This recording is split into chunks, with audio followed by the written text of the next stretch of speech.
Welcome back to another episode of the podcast and another match preview. This time previewing the match against Crystal Palace.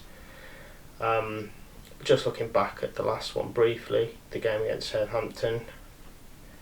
Even though I've had a couple of days to digest what happened, it still feels like a loss. Now, I know obviously that we've taken a point when teams around us, Chelsea and Leicester, had dropped them, so it's not all bad news. The top 4 position is still in our own hands with Leicester to play, but every game's got to be treated like a cup final from now on. We have to win every game left. And whereas I think Ollie would have liked to have made a few changes, maybe tactically, maybe to just give players a rest for Thursday, I think he's now really got to be looking at his strongest 11 to cement a victory, to ensure victory in that game. Crystal Palace aren't playing well at the moment. After the way we played against Villa, not getting out of third gear and beating them, any team that then goes on to get beaten by Villa, they're not obviously performing well. But with that being said, every game against United is a cup final for teams. We've said that before. It's always the case. Everybody ups their game when they play United. And I think Southampton are going to... Crystal Palace are going to do the same. We saw a couple of years ago when Matic scored a late winner down at Selhurst Park. Just what a tough test they are.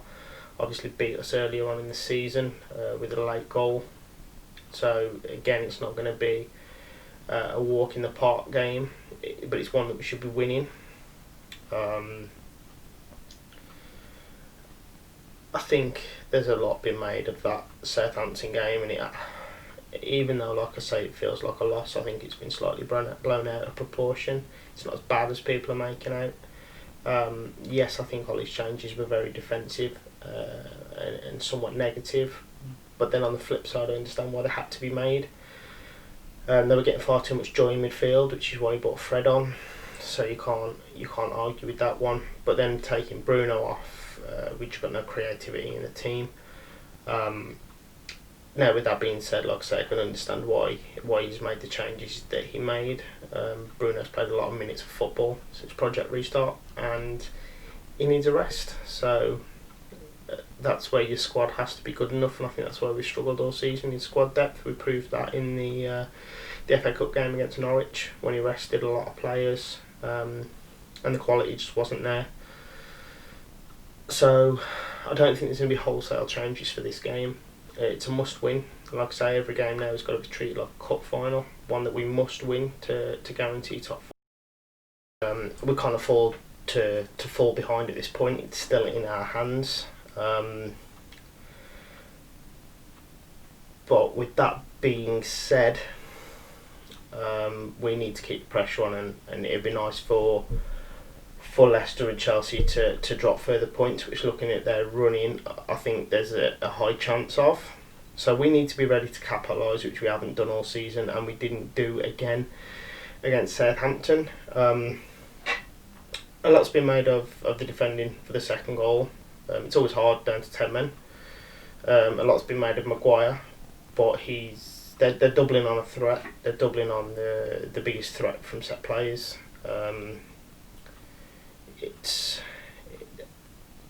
It was one of those. It's avoidable if you're more organised, but I understand the doubling up on the main threat from the set piece. First goal I think was totally avoidable.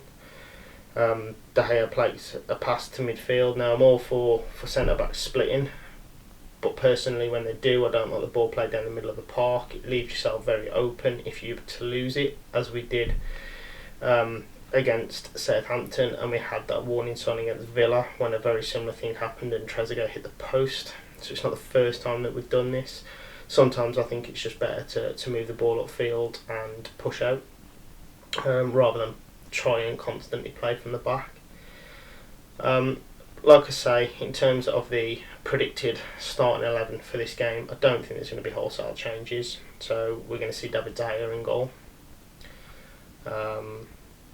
It's going to be Aaron Wan-Bissaka at right back. I thought he had a bit of a better game against Southampton than the Villa game, which is always good to see. It's going to be the normal centre back pairing, Maguire and Lindelof. The left back, obviously, we saw Shaw off injured and Brandon Williams taken off, which left us down to 10 men. Reportedly, both have trained, so hopefully at least one of them will be fit to start. If both are, I think he sticks with Luke Shaw. We might see a change in midfield just purely for a rest, with probably Fred coming in for Nemanja Matic alongside Paul Pogba. Then the front players, I think it's going to be Rashford out on the left, Bruno down the middle as a number 10. And I think we've said before that when fit, Bruno has to start every game. He's our best player, he's our most influential player, so he has to start. So Bruno in a number 10 role.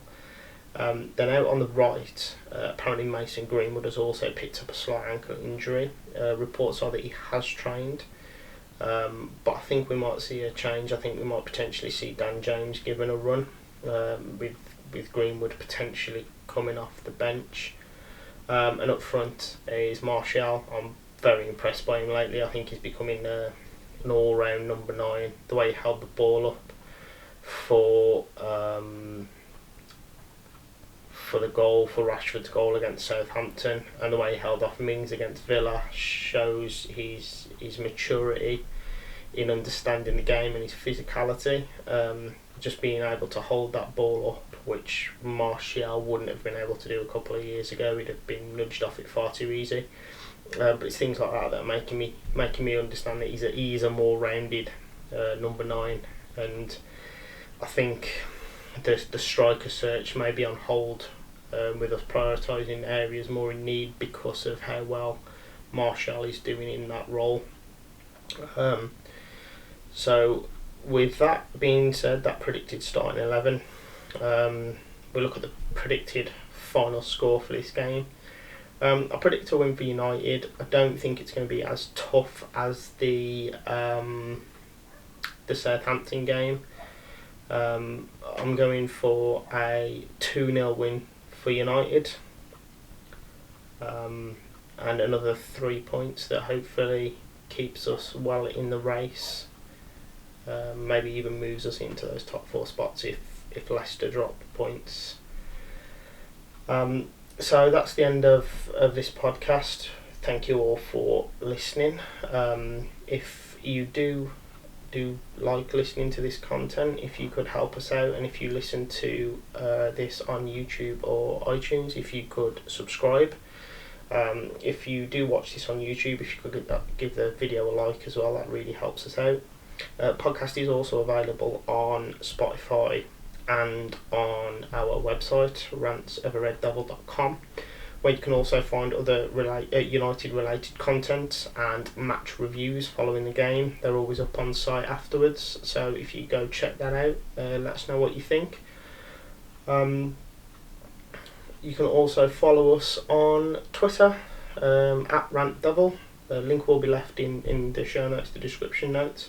So come on, follow us on there, and we try to get breaking United news to you as quick as possible. So again, thank you for listening. Check out the match review on site after the game, and hopefully it is a more positive one this time. We keep that pressure on. So until the next one, we'll see you later.